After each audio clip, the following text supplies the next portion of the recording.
Lovely people, welcome to the Mini Shells podcast, your place for nuggets of insights, wisdom, and experiences about life and everything within. Hope it sparks joy among us all. And I'm your host, Lishamni Nadeshan. Let's carry on with it, shall we? So, recently I read a small story from the book Stop Fixing Yourself by Anthony de Mello, which I would like to share with you all. The parable of the sannyasi. As he writes, sometimes a simple story can say more than a whole day at a retreat. That is because stories speak to the depths within us. I want to tell you one of my favorite stories that speaks to the depth of me. It has to do with true happiness. It is a story of a villager in India who happens upon a sannyasi who, having attained enlightenment, understands that the whole world is his home and the sky is his roof. He knows that God is his father and God will look after him. So he moves from place to place the way you and I move from one room of our home to another. I cannot believe this, the villager exclaimed to the sannyasi when their paths crossed. The sannyasi responded, "What is it you cannot believe?" "I had a dream about you last night," the villager said. "I dreamed that the Lord Vishnu said to me, 'Tomorrow morning you will leave the village and you will run into a wandering sannyasi.' And here you are." "What else did the Lord Vishnu say to you?" the sannyasi asked. "He said that you possess a precious stone and that should you give it to me, its value will make me the richest man in the world," the villager said. "So, do you have such a stone?" The sannyasi began rummaging through his knapsack and after a moment pulled out an object. "Would this be the stone you saw in your dream?" said the sannyasi, handing the stone to the villager. The villager could not believe his eyes. It was the same stone, a diamond as big as his fist. He held the diamond in his two hands with great care. "Could I have this stone?" he asked. "Of course," the sannyasi said. "Please take it. I found it in the forest and you're welcome to it."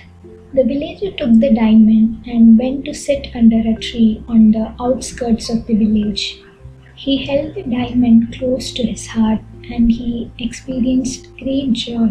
So the villager sat under a tree all day clutching his diamond and he became immersed in thought.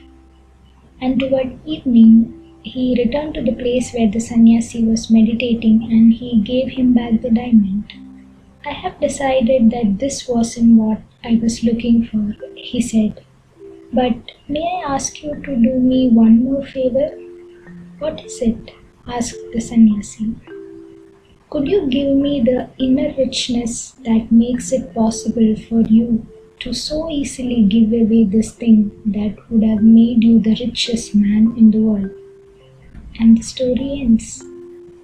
So remember when he held the diamond close to his heart and he experienced great joy? Now, this is the kind of joy most people feel the day they get something they really want. But have you ever stopped to ask how long that kind of joy lasts? You got the girl you wanted, right? You got the boy you wanted. We got the car, we got the degree. We got what we thought was our dream job. But how long does that joy last? How many seconds? How many minutes? Eventually we grew tired of what we got and soon we were off looking for something else. And understanding this truth is more valuable than studying the scriptures, because what good is it to us to study the scriptures if we have not understood this? What good is it if we have not understood what it means to live and to be free and to be spiritual? So this is what the author writes in this chapter. So I don't have really anything much to say on this, but I hope that this story made you think about what happiness is. But the truth is, it's not like we don't know these things. We already know it, but To live by it needs some practice, needs a change in our mindset. As he says, we long for something until we get it. The happiness lasts for just a few seconds. And of course, it is not supposed to last forever because we wouldn't have any drive to go after anything at all in our life. But why are we in this world? Is it to chase such happiness or to be able to prevent us from chasing such happiness? No one knows. So before you spend your whole life chasing for something, running after something, by postponing all the heart-filling things to be done on some other day, is this how we are supposed to live our life? I think I heard somewhere about a story where a saint would often come to market and just look around. So one of them asked, like, why are you doing this? And he replied that I come here to observe all these things I don't need in my life. The world is full of things. Do we really need all of that? Can we feel only happy when we get all of that? Getting all the money in the world, getting the right person. Will that fulfill our life? Will that be enough for us? I don't know. I still am thinking about it, and I hope this will remind you to live a fulfilling life. Thank you. So, thank you for tuning in.